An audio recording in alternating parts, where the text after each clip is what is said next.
Hello and welcome to Politics and Business Television. This is news updates coming to you from Politics and Business TV. On the news at this hour, the End Bad Governance in Nigeria protesters have reconvened at the Moshood Abiola Stadium in the Federal Capital Territory, Abuja.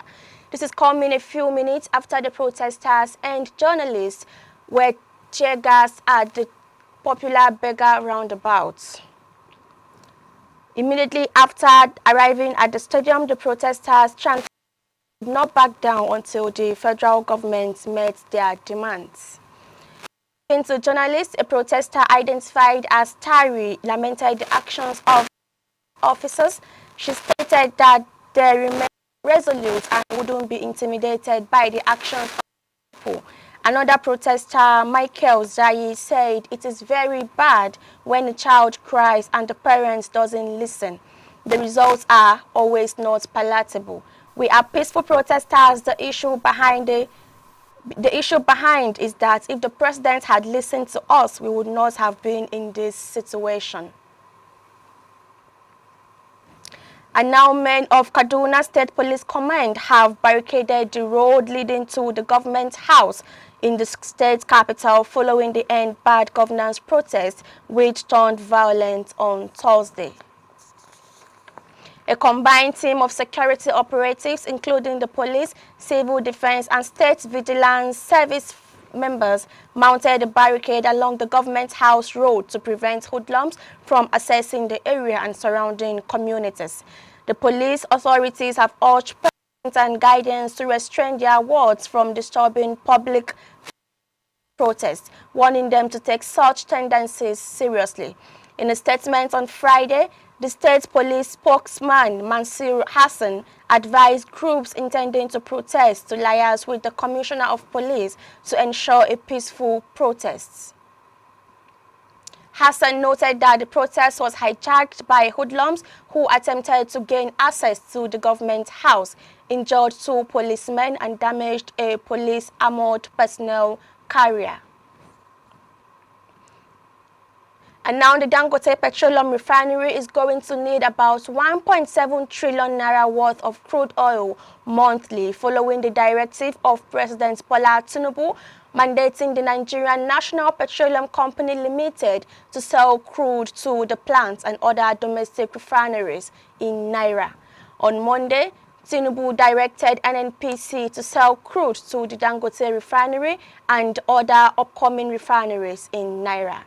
The special advisor to the president on information and publicity, Bayo Onanuga, had made this known in a post via his official X handle. Onanuga said the Federal Executive Council adopted the move on Monday to ensure the stability of the pump price of refined fuel and the dollar to naira exchange rates. An analysis of figures from various industries reports showed that the $20 billion Dangote refinery located in Lekki, Lagos, would go up about 1.7 trillion of crude oil monthly should NNPC meet the mandate of the president. And on the foreign scene, 3 Americans who were freed in a prisoner swap deal with Russia, including Wall Street Journal reporter Ivan Gaskovich, have arrived back on U.S. soil. Mr. Gaskovich, 32, was one of 16 people swapped for 8 Russian prisoners in what has been described as the biggest exchange since the end of the Cold War between Russia and the West. The exchange at an airfield in Turkey also included the release of former U.S. Marine Paul Whelan and Russian-American journalist Alsu.